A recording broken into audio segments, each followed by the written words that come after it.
Monsieur Sturm, vous avez évoqué, et je ne vous ai pas laissé le temps de continuer, la confrontation de l'espace privé et de l'espace public aux biotechnologies actuelles.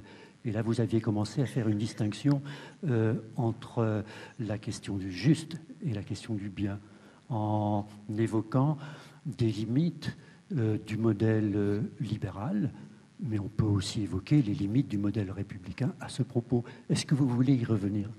Oui, alors d'ailleurs, quand vous parlez de tradition libérale et de tradition laïque en essayant de les opposer, moi, j'y vois pas d'opposition, en vérité, parce que le principe de laïcité est un principe dans son fondement libéral. C'est une solution libérale au fait du pluralisme et à la diversité culturelle, religieuse. Donc en soi, de mon point de vue, c'est une solution qui est elle-même pleinement libérale, la solution de la laïcité. Je ne crois pas que vous serez totalement contraire à cette idée-là. Cette distinction entre juste et bien, c'est une distinction qui aujourd'hui pose même débat au sein du libéralisme, puisqu'il y a deux grands courants aujourd'hui, pour faire simple. Une tradition neutraliste qui insiste sur la nécessaire neutralité de l'État, et une tradition qu'on dit en philosophie perfectionniste, dont William Galston est un grand représentant dans le monde anglo-saxon, qui estime que sur certaines matières, dans certains domaines, la distinction entre juste et bien ne doit pas à ce point jouer. C'est-à-dire que l'État peut néanmoins avoir à se prononcer au sujet du bien dans certains cas. Donc au sein même du libéralisme, il ne faut pas faire comme s'il y avait un tableau complètement unifié. En vérité, il y a de vrais débats qui ne sont pas strictement académiques, de vrais débats quant à savoir si cette distinction entre juste et bien est encore pertinente aujourd'hui, jusqu'à quel point, etc.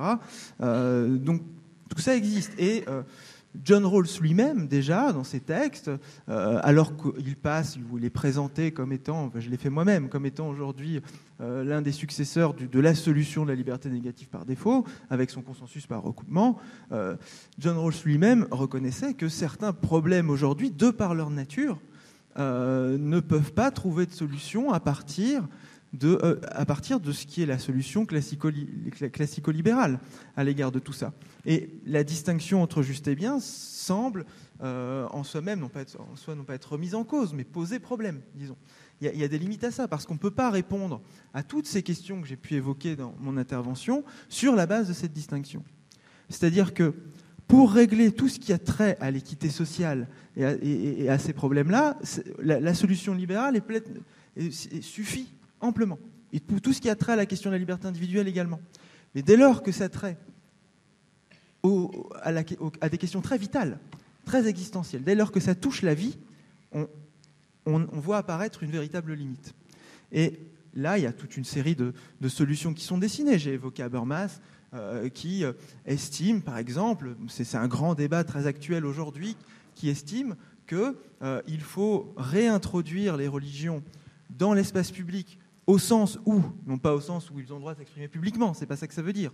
Ça signifie aussi qu'il faut que le point de vue religieux puisse participer au débat délibératif qui va engendrer les normes. Et alors toute la question est celle des conditions philosophiques de cette réinsertion. Et c'est là-dessus que porte notamment le débat. À quelles conditions cela est possible? Je sens que M. Pénard-Ruiz a quelque chose à dire là. Oui, j'avoue, tout en ayant beaucoup d'estime pour Habermas, que je ne comprends pas bien cette histoire de réinsertion des religions dans le débat public.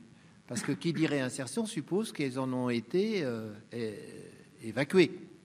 Or, elles n'en sont pas évacuées. Par exemple, prenez le Comité national d'éthique, qui a fait quelques propositions dont M. Leonetti s'est inspiré pour limiter le droit de mourir dans la dignité, et notamment l'euthanasie active par rapport à l'euthanasie passive. L'euthanasie passive, c'est, comme vous le savez, le refus de tout acharnement thérapeutique. Donc, on débranche et on arrête les soins lorsque quelqu'un se sent vraiment, et qu'en pleine connaissance de cause, il a dit « arrêtons les soins si je souffre actuellement terriblement d'une maladie absolument incurable et qu'on a la conviction que c'est incurable, etc.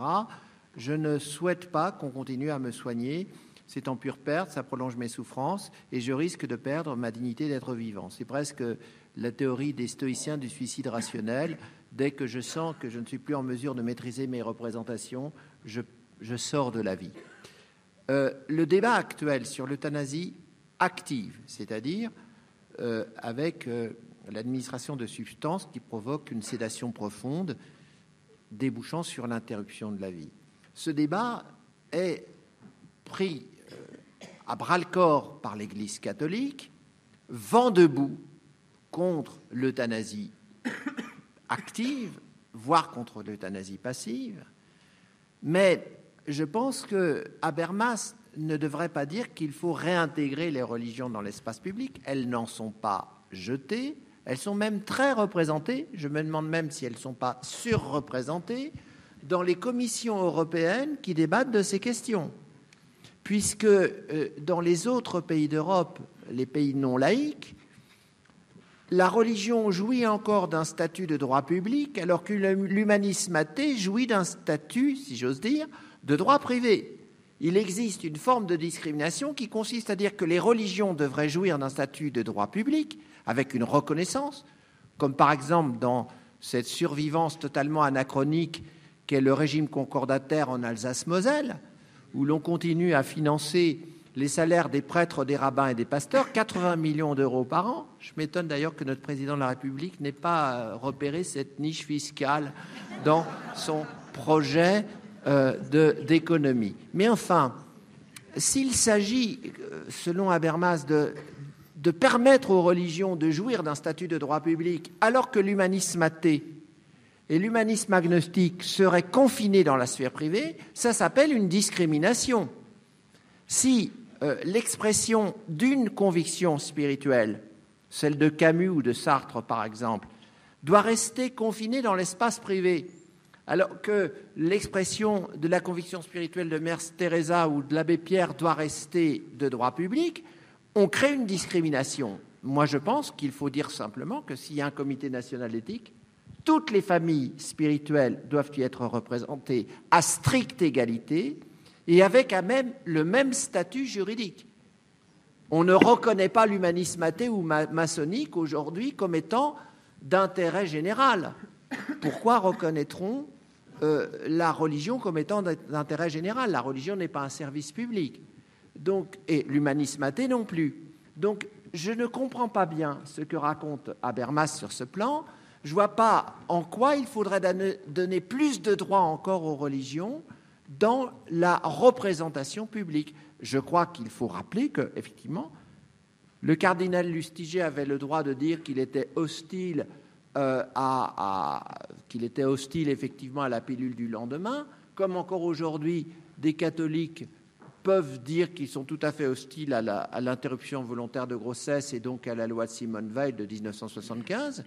Mais en face, des humanistes athées du planning familial diront qu'ils sont favorables. Et le peuple, dans l'espace démocratique, fera son opinion à partir de l'examen des positions des uns et des autres et surtout de sa propre réflexion. Donc je crois que là, il n'y a pas de déficit, à mon avis. Je crois que la proposition d'Habermas, que je connaissais, je ne l'ai jamais trouvée très pertinente parce qu'il ne me semble pas qu'il y ait un déficit d'expression des religions dans l'espace public.